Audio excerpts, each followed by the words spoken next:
wind howled across the wall, cold enough to bite through bone. Snow fell thick and fast, blanketing everything in a white silence. The brothers of the Night's Watch stood in the courtyard of Castle Black, arguing again. The tension was worse than ever. Too many had died, too many had turned bitter. The threat of the wildlings grew closer each day. Samwell Tarly, nervous and shivering, looked over at Jon Snow. "You should speak, Jon. You've seen what's coming. They'll listen." Jon shook his head.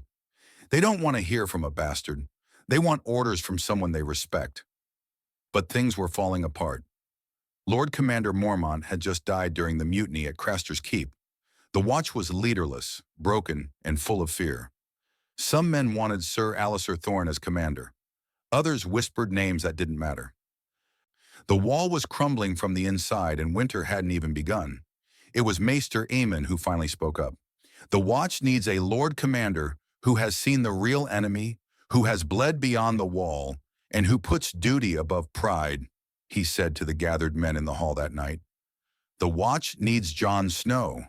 Silence fell like a blade. Sir Alistair sneered. "A boy? A bastard of the North? He's too soft to command."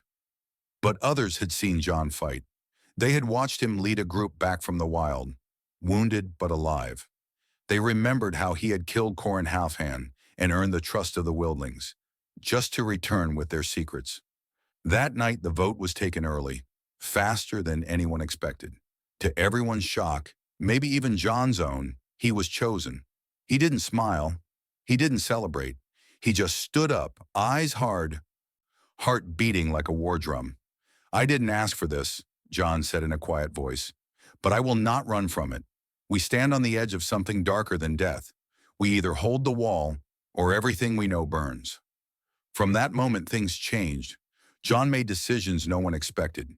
He ordered the rebuilding of old towers, brought wildlings under watch instead of slaughter, and refused to bow before power, not even when Stannis Baratheon arrived. Stannis, tall and cold, rode into Castle Black with fire and steel. He wanted Jon to kneel. He wanted the Night's Watch to become his army. But Jon, only a few moons into his command, stood before the king and did not kneel. "The Night's Watch takes no part in the wars of kings," he said. Stannis' face didn't change, but the fire in his eyes flared. "You think you're strong enough to stand alone?" Jon didn't answer. He just turned away. Some brothers feared that decision. Others admired it. But none could deny this new Jon, this Lord Commander Snow, was not the boy they once knew. Under Jon's command, the wall became more than ice and stone. It became a symbol again, a line between life and death. But darkness was still coming, not just from the north, but from within. Some men whispered that Jon was too close to the wildlings, that he had forgotten the old ways, that maybe the bastard was now a traitor. Jon didn't hear those whispers, or maybe he did but ignored them. He had bigger things to worry about, because one night beneath a blood-red moon, a horn sounded from the top of the wall. 3 blasts. The sound echoed like a scream across the ice. "The White Walkers," someone whispered. Jon stood up, his sword already in hand. "The war has begun," he said. The wind was cruel that night, cutting through cloaks and armor like knives. But worse than the cold was the silence after the horn blasts. 3 long, terrifying echoes that shook every man to his core. Every brother of the Night's Watch knew what 3 blasts meant. White Walkers. Jon stood at the top of the wall, Ghost by his side, his hand tight around the hilt of his sword. Even up here above the world, he could feel the fear crawling like ice through his bones. He turned to Dolorous Ed and Gren. "Tell the men to be ready. Every gate is to be sealed. Archers at every tower. No one opens the gate, no one, unless I give the order." Ed nodded, pale as snow, and ran off without a word. From the edge of the wall, Jon could see movement in the far north, slow, unnatural, the kind of movement that made the earth feel wrong. They were coming, not just whites, not just the dead, but the White Walkers themselves, tall, pale figures riding dead horses, glowing eyes like frozen stars. Jon whispered under his breath, "Not yet. We're not ready." Down below, panic had already begun. Brothers shouted, running for weapons and armor. Some men prayed, others pissed themselves. There were only a few hundred men left in the watch, and not even half were fighters. Sam was in the library, surrounded by books and scrolls. He had been searching for something, anything, that could help them survive. When the horn blew 3 times, he almost dropped the old leather scroll he was reading. He grabbed it and ran. In the courtyard, Jon met Stannis. The king's face was carved from stone, but even he looked shaken. "Your brothers look like they're already dead," he said. "We've seen worse," Jon replied, "but not this many. Not this close." Stannis stepped closer. "This is not just your fight, Snow. The North must unite. I offered you Winterfell. I offered you power. And I told you, I took an oath," Jon said coldly. "But right now, we need each other." Stannis gave a short nod. "Then let's hold the wall together. For now." That uneasy alliance was all Jon needed. By nightfall, the dead reached the edge of the forest. Thousands, tens of thousands, moving as one. Jon stood at the top of the wall, his voice ringing out across the cold. "Ready the scorpions! Light the barrels! When I give the signal, fire everything!" Sam climbed up, breathless, scroll in hand. "Jon," he gasped, "I found something. Dragon glass. We know it kills White Walkers. But this scroll says the children of the forest once used fire runes, magic, to slow them down." Jon didn't blink. "Can you do it?" "No," Sam said. "But maybe Melisandre can." Jon's stomach twisted. He hated that red witch. She had burned men alive. She whispered of gods Jon didn't trust. But if she could slow the dead, he had no choice. "Find her," he told Sam. "Tell her I'll give her what she wants, for one night." At the gate, a strange silence fell. The dead had stopped. Then a single figure stepped out of the crowd. It was a man once. Tall, proud, a northern lord maybe. Now he was blue-eyed and silent, his sword frozen and gleaming like moonlight. Jon stared at him from the top of the wall. "That's not just a white," he whispered. "That's one of them." The White Walker raised his blade and pointed it toward the gate. The ground rumbled. Then the dead charged. Like a wave, they slammed into the wall. Their claws scraped against stone. Some tried to climb. Others smashed against the gates with inhuman strength. Screams echoed as black brothers fought desperately, blades clashing, torches flaring. Jon gave the signal.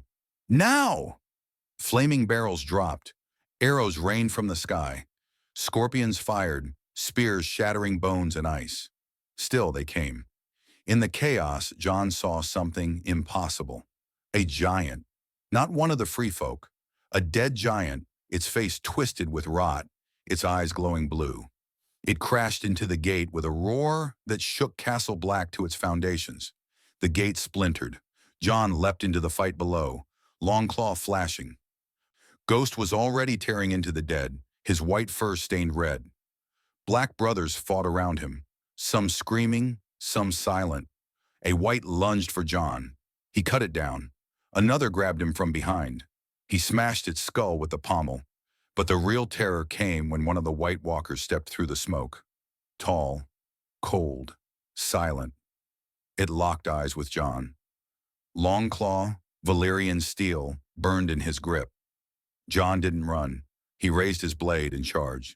The clash was sudden, cold against steel, death against fire. Jon swung Longclaw with all his strength.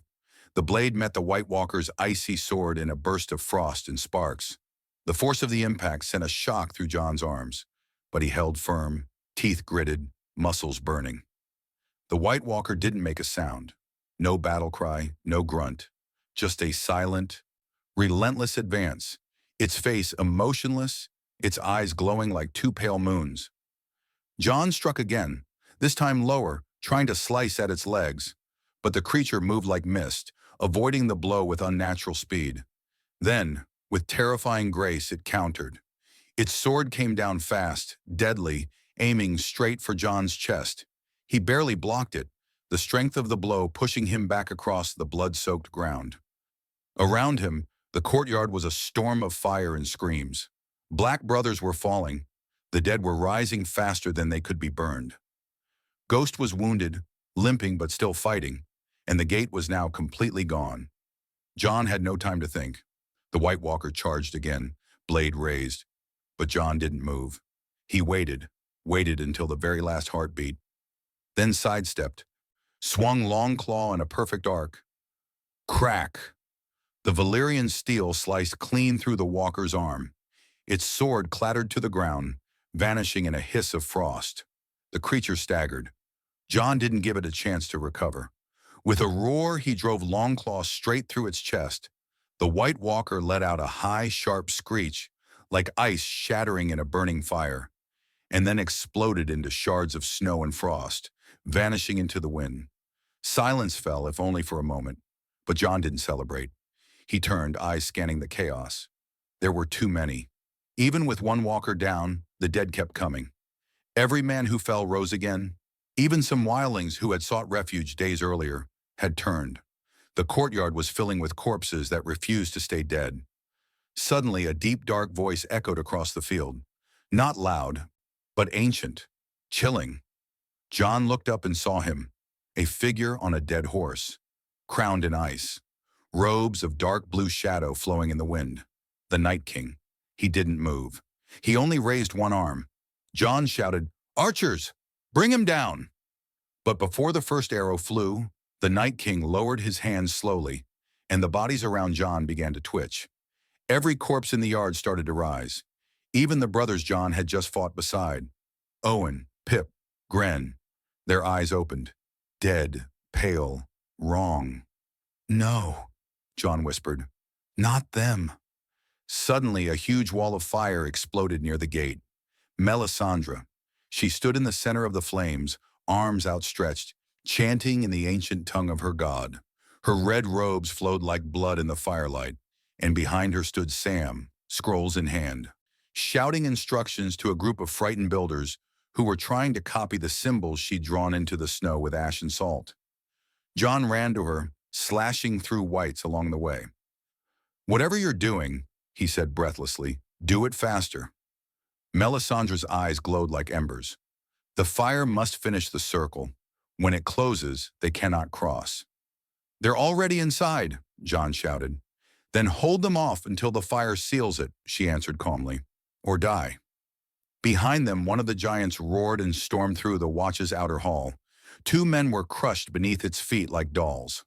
Jon saw the flame in the courtyard was starting to form a ring, just like she said, but they were still outnumbered. He needed more fighters. He needed a miracle, and it came. Suddenly, the outer gates to the south creaked open, and Tormund Giantsbane rode in, leading a swarm of wildlings armed with spears, axes, and burning torches. At his side, Wun, the last living giant, roared into battle. Jon's heart leapt. They'd come. Tormund bellowed as he rode past Jon. "Told you we wouldn't leave you, Crow!" The battle changed instantly. With Wun smashing through whites and the wildlings fighting beside the watch, the courtyard turned into a burning storm of fire, steel, and death. Melisandre shouted louder. The ring of flame closed, the magic sealed, and suddenly the dead stopped. The remaining whites turned toward the Night King, as if waiting. The ancient figure tilted his head, studying Jon across the fire. Then, without a word, he turned his horse and vanished into the storm. The army of the dead followed, disappearing into the night. Jon dropped to his knees, exhausted, soaked in blood and sweat. Around him were broken weapons, burning corpses, and the bodies of brothers and wildlings alike. They had survived, but barely. He looked up at the wall. The sky was dark, heavy with snow, and he knew this was just the beginning. The morning after the battle felt more like a grave than a victory. Smoke drifted through the courtyard. Bodies, some still smoldering, lay in piles. The snow was stained red and black. Crows circled overhead, screaming as if mourning the dead. Jon stood at the edge of the wall, staring north. The Night King was gone, but not defeated. He had only tested the wall, not tried to break it. Not yet. Tormund walked up behind him, bruised, bleeding, and grim. "You saw him, didn't you?" he asked, voice low. Jon nodded. "He wanted me to see him." "Why?" Jon didn't answer right away. His breath clouded in front of his face, silent and slow. "Because he wants me to know he's coming back," Jon finally said. "And next time, It won't be to scare us. They both looked out over the land beyond the wall. Endless white stretched toward the horizon, but it no longer looked peaceful. It felt like a battlefield waiting to be claimed. Below in the hall of Castle Black, the survivors gathered. The faces of the watch were gaunt, eyes hollow. Even the Willings who fought bravely looked like ghosts. There were too many names to read for the dead. Too many men lost. Peep, Gren, Bowen Marsh, even some of Stannis's men.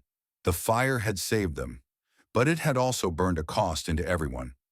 Maester Aemon sat beside the fire, wrapped in blankets, his old hands shaking as he listened to Sam speak. They stopped when the fire sealed the ring, Sam said, flipping through the burnt scrolls. Something in the symbols, maybe not just fire, but something older. Blood magic, from the first men. Aemon nodded slowly. Then we must learn more. Fire alone will not win this war. Jon entered, his face pale, eyes sharper than ever. They'll be back, he said. And next time, the Night King won't retreat. He was watching us, testing us, measuring. Melisandre entered silently, as if summoned by the mention of fire. Her red eyes studied Jon. He fears you, she said softly. Jon looked at her. I don't believe that. He fears what you might become, she continued. You are not just Lord Commander now. You are something more. Tormund snorted. He's still a crow, a stubborn one. Melisandre stepped closer to Jon, her hand brushing his arm. Death follows you, Jon Snow, yet it does not take you. That is not common. Jon pulled away. Keep your magic to yourself. We survived because men fought, not because of your flames. Melisandre smiled faintly. Then let us hope men are enough next time. That evening, Stannis summoned Jon to his war tent. The king was not pleased. You risked the wall, Stannis said sharply. You let wildlings inside. You trusted that red witch. You gamble with lives you swore to protect. Jon stood firm. And if I hadn't, we'd all be dead. Stannis narrowed his eyes. The North needs a Stark. You may not have the name, but the blood flows in you. Take Winterfell. Rule in my name. No, Jon said again. Stannis stepped closer, voice colder than the wall. You will not get a third offer. Jon's jaw clenched. And if I take Winterfell, what then? The Night King marches. Will the lords of the North ride against him, or will they squabble over banners while the dead climb over their walls? Stannis was silent. Jon continued. You want to save the realm? Start by preparing for the real war, not the throne. Jon turned and walked out, leaving Stannis staring into the flames of his war map. That night, Jon walked alone across the wall. Ghost padded beside him. The stars above were cold, silent witnesses to a world on the brink. Jon had changed. He wasn't just the boy who once dreamed of honor. He had seen too much, fought too many battles, lost too many friends, and now he carried the weight of command, of survival. Suddenly, a ghost stopped. He growled low, ears back. Jon turned, and in the distance, on the other side of the wall, he saw something moving. Not whites, not the Night King, a rider, alone, cloaked in black. The figure stopped at the tree line, then slowly raised a hand in silent greeting. Jon's eyes widened. He knew that shape, that movement, that horse. Benjen! The figure turned and vanished into the trees before Jon could shout. Jon stood frozen. His uncle, long lost, was alive, or something else. He didn't know. But he knew one thing for sure. Winter was here, and it had only just begun. Snow fell heavier that night, thick flakes swirling in the air like falling ash. Castle Black had grown quieter since the battle. Too quiet. The surviving brothers moved through the halls like shadows, haunted and unsure.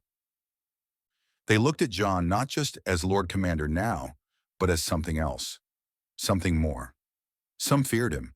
Some followed him blindly. But all knew this. He was the only reason they were still breathing. But Jon couldn't sleep.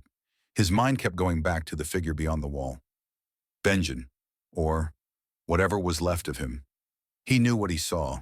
That rider wasn't a white. It wasn't a trick of the snow. It moved with purpose. It stopped to be seen. But why? Why now? And why not come closer? As the night deepened, Jon stood alone atop the wall again, Ghost at his side. His breath fogged the air. In the distance, he stared into the forest where the rider had appeared, hoping to see him again. But only shadows moved. Suddenly, footsteps crunched behind him. Tormund. "You're up here every night," the wildling said, folding his arms. "You expecting a ghost, or are you just trying to freeze that brooding face off?" Jon didn't laugh. "I saw something last night. Someone." Tormund raised an eyebrow. "Another dead man walking?" "Not dead. I don't think so." "Then who?" Jon hesitated. "My uncle, Benjen Stark." Tormund's face shifted. "The one who went missing beyond the wall?" Jon nodded. "I don't know what you saw," Tormund said slowly. "But if he's out there, and alive, then he knows something. Might be worth finding him." Jon looked back out over the ice. "I need to go beyond the wall." Tormund didn't argue. Didn't try to stop him. He just asked, "When?" "Before the storm breaks, tomorrow." At first light, Jon saddled a horse and took a small group with him. Tormund, Ed, Sam, and a few wildlings who knew the forest. They left quietly, no speeches, no banners. Just men riding into the cold unknown. The forest beyond the wall was colder than Jon remembered. Darker, too. The trees groaned in the wind, like old bones creaking. They passed through broken wildling camps, abandoned with food still frozen in pots. Signs of panic, of something terrible moving south. Sam clutched a leather satchel full of books and obsidian knives. He had barely spoken since the battle. "You think it's really him?" he asked Jon. "I don't know," Jon answered, "but I have to believe it." They camped that night near the frozen river where Jon had once crossed with Ygritte. The memory hit him hard. Her laugh, her stubbornness, her fire in the cold. He tried not to think about it, but the forest had a way of dragging ghosts out of the snow. Ghost whined softly in the night. His ears twitched. Jon stood instantly. "What is it, boy?" The direwolf paced toward the tree line. Tormund sat up. "Something's out there." They all grabbed weapons. From the trees, a figure slowly stepped into view, cloaked in black, hood over his head, no sword drawn, no threat shown. Jon stepped forward, heart racing. "Benjen?" The figure stopped, then pulled back his hood. His face was pale, eyes sunken but alive, half alive. Jon's breath caught in his throat. "Uncle?" Benjen's voice was hoarse, cold. "You shouldn't have come." Jon moved closer. "You're alive. How? We thought—" "I'm not alive, Jon." Benjen lifted his glove. The skin beneath was blackened, twisted. "They stabbed me, left me to die. The cold was crawling into my bones." Sam gasped. Benjen continued. "The children of the forest. They found me. Stopped the change. Used dragon glass. Magic. I'm caught between both worlds now. Not dead, but not living either." Jon was speechless. Benjen stepped closer. "You need to listen. The Night King, he's not just raising the dead. He's looking for something. Someone." Jon narrowed his eyes. "Who?" "You," Benjen said. The wind howled around them. "What does he want with me?" Jon asked. Benjen looked at him, sorrow deep in his eyes. "Because you're like him." Jon shook his head. "No, I'm not." "You died, Jon." Jon froze. Benjen's voice was soft now. "I can feel it on you. Death touched you, and something brought you back." Tormund stepped forward, uneasy. "What is he saying?" Jon swallowed hard. "I didn't die." Benjen looked him in the eye. "Didn't you?" The silence that followed was colder than the wind. Sam's voice broke it. "Is that why the Night King didn't attack again? Because he was watching Jon?" Benjen nodded. "He's waiting. Watching. Because the battle that's coming isn't just about armies. It's about you, Jon Snow. You and him." Jon turned away, hands trembling. He had come seeking answers. Instead, he found a truth that felt heavier than the wall itself. The fire crackled low beneath the pine trees as the cold crept in like a silent predator. Jon sat alone, staring into the flames, Benjen's words echoing in his skull. "You died, Jon. You're like him. He's waiting for you." Tormund approached, dropped onto a log nearby, and picked at a roasted hair with his dagger. You gonna tell me what that half-dead uncle of yours meant? Jon didn't look at him. I don't know, Tormund scoffed. You know something. I've seen dead men, Jon Snow. I've seen 'em walk, groan, swing axes, and bite throats. But they don't talk. They don't brood. They don't lead the Night's Watch. You came back with something else in you. Jon clenched his jaw. I didn't ask for this. Tormund pointed with his dagger. I didn't ask for the free folk to bow to a man in black. But here we are. You've got a piece of the long night in you, Jon. And if what your uncle said is true, then maybe that Night King thinks you belong to him. Jon stood, walked to the edge of the firelight. Ghost followed quietly, his glowing eyes fixed on his master. The snow was falling harder now, wind picking up from the north. The forest groaned like it was alive. Sam stepped out of the tent, a scroll clutched to his chest. His eyes were wide. Jon, I found something. Jon turned. What is it?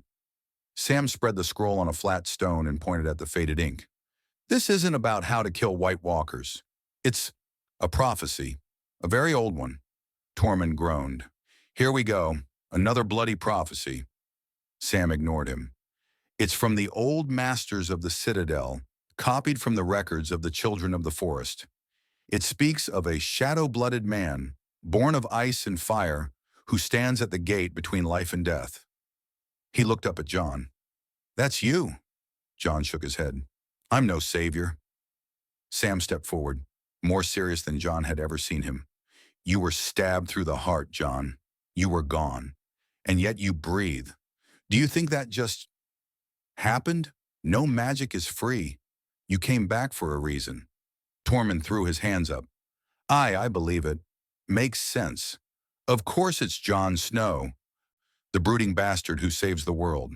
But Jon didn't laugh. He looked north. Benjen said the Night King wants me for something, Jon said. What if he's not just raising the dead? What if he's trying to replace me? Sam paled. You think he wants to turn you? Jon didn't answer. He didn't have to. Suddenly the wind stopped. The trees went still. Ghost growled. Tormund rose, grabbing his axe. Something's wrong. A moment later, a terrible sound split the night. A scream, long and hollow, echoing through the forest like it came from the very earth. They all turned toward it. From the shadows, a figure stumbled forward. A man, but barely. One eye gone, face half frozen. Jon rushed forward, catching the man before he fell. Who sent you? The man coughed blood. Hardhome. They're all dead. Jon froze. What? Thousands of wildlings. Children, fighters, the ships. They were too slow. The dead came in waves. Ice and flame. He raised them all. Who? Jon asked, though he already knew. The man looked at him, eyes filled with terror. The one with the crown of frost. He looked right at me. He said, What did he say? Jon demanded. Tell the wolf. I'm waiting. The man died in Jon's arms. Sam backed away, horrified. Hardhome is gone? Jon stood slowly, fury burning in his chest. We should have sent ships. We should have helped them faster. Tormund was pale. My people. Benjen appeared from the trees. Then now you know. He's not just raising an army. He's wiping out hope.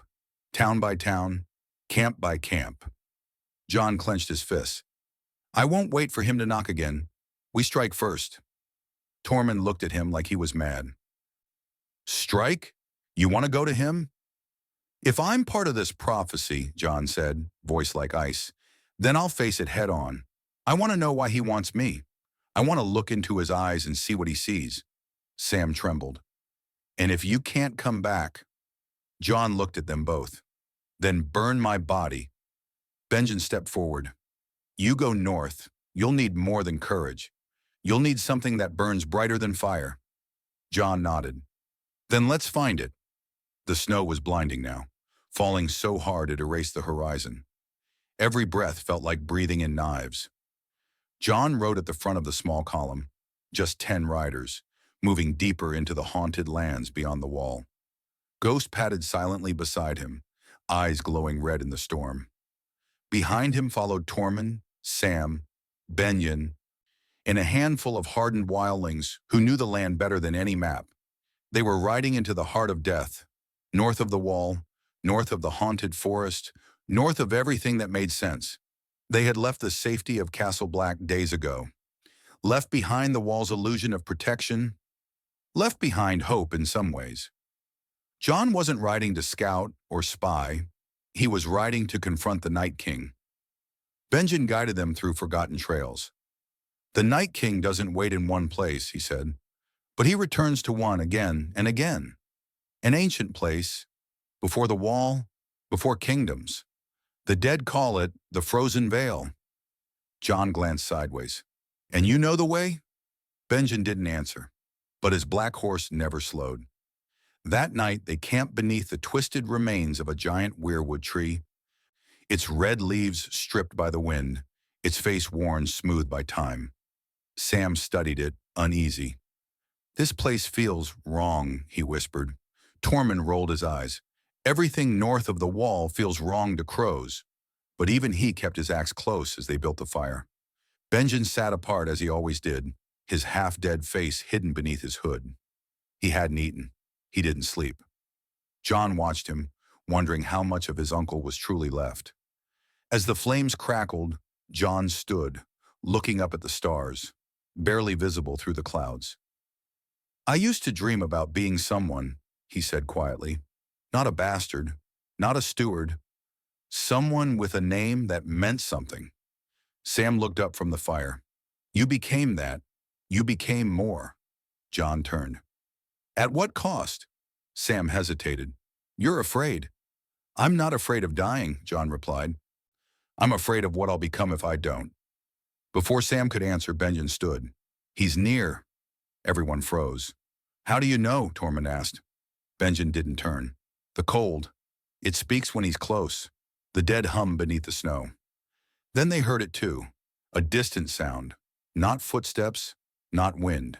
Something deeper, like bones grinding in rhythm. Jon grabbed Longclaw. Benjen turned to him. From here on, we ride fast. There is no hiding. They reached the Frozen Vale by nightfall the next day. It wasn't a castle. It wasn't a battlefield. It was a circle of ancient stones, half buried in snow, at the center of a vast frozen lake. At its heart stood a strange black monolith, cracked but still standing, twice the height of a man. Benjen stopped at the edge of the lake. He comes here to remember. Jon frowned. Remember what? What he was. The wind howled. Then the snow stopped falling. Just like that. Not a single flake in the air. Still. Silent. Sam swallowed hard. Jon. They all turned toward the far side of the lake. A figure was walking across the ice. Alone. Cloaked in black shadows and frost. Crowned with sharp ice. Eyes glowing like blue fire. The Night King. He didn't bring an army. He didn't need one. He stopped a few feet from Jon. The two separated only by a thin layer of cracking ice. Jon stepped forward. Longclaw gleamed in his hand. The Night King looked at the sword, then at Jon. His head tilted, almost curious. Jon raised his voice. Why me? No reply. Jon took another step. Why do you want me? The Night King slowly raised one hand. Jon tensed, ready for an attack. But instead, a vision slammed into his skull. Not a weapon, a memory. He saw fire, cities burning, dragons in chains, the wall collapsing, the Iron Throne turned to ash. He saw himself, eyes pale blue, standing beside the Night King. The vision vanished. Jon gasped, stumbling back. No, he growled. That's not me. The Night King said nothing, but a cold smile cracked across his face. Benjen shouted, Jon, he's in your head. The ice beneath them groaned. Jon raised Longclaw and pointed it at the Night King. If you want me, come take me. The Night King lowered his hand, then turned and walked away, vanished into the snow. Jon stood shaking. He had faced him and lived. But he now knew the truth. The Night King didn't want to kill Jon Snow. He wanted to turn him. The ride back to Castle Black was silent, heavy with the weight of what Jon had seen. Not one word was spoken about the vision, not about the fire and blood, not about the iron throne buried under ash, and especially not about himself standing beside the Night King, eyes glowing blue, face empty of soul. Jon rode at the front, his hand clenched so tight around Longclaw's hilt that his knuckles turned white. The others stayed close behind, Tormund with his axe resting across his lap, Sam glancing at Jon with worry in his eyes, and Benjen ever silent, a shadow among shadows.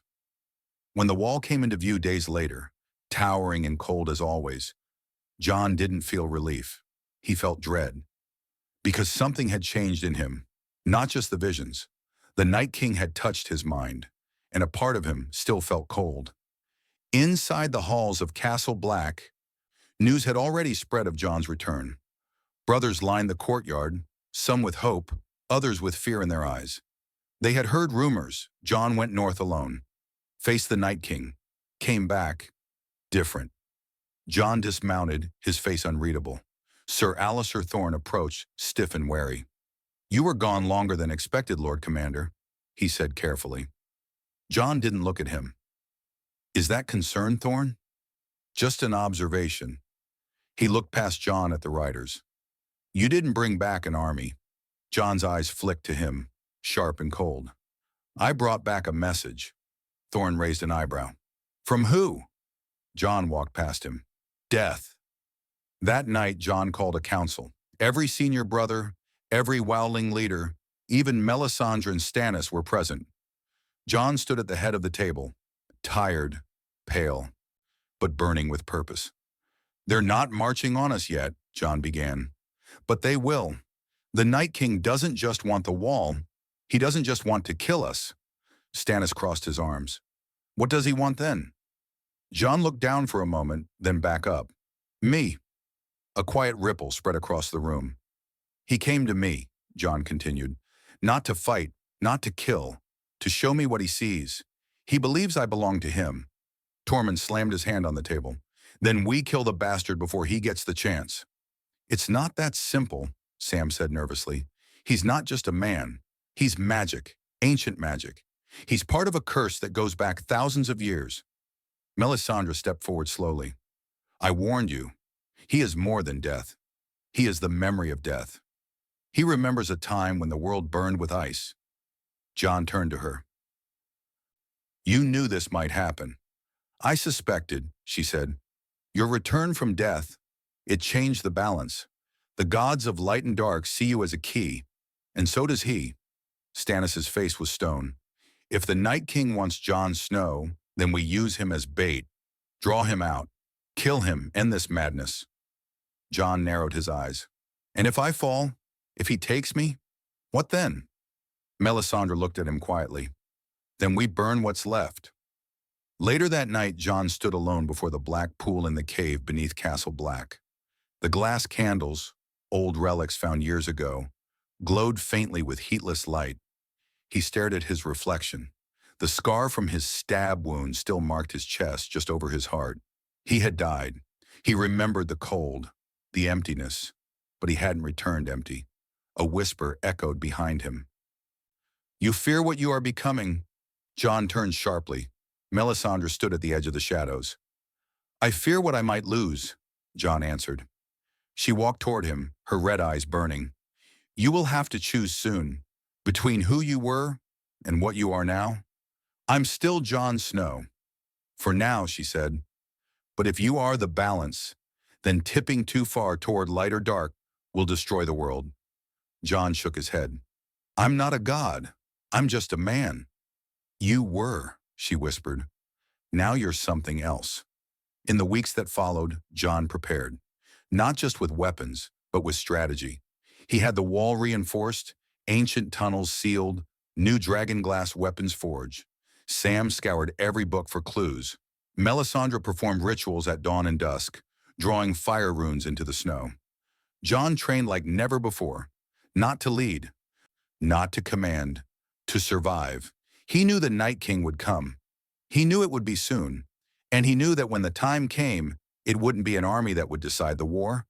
It would be him, one man, one choice. When the cold winds finally howled again across the wall, Jon stood alone in black armor, sword in hand, watching the storm approach. The dead had returned, but this time, so had something stronger.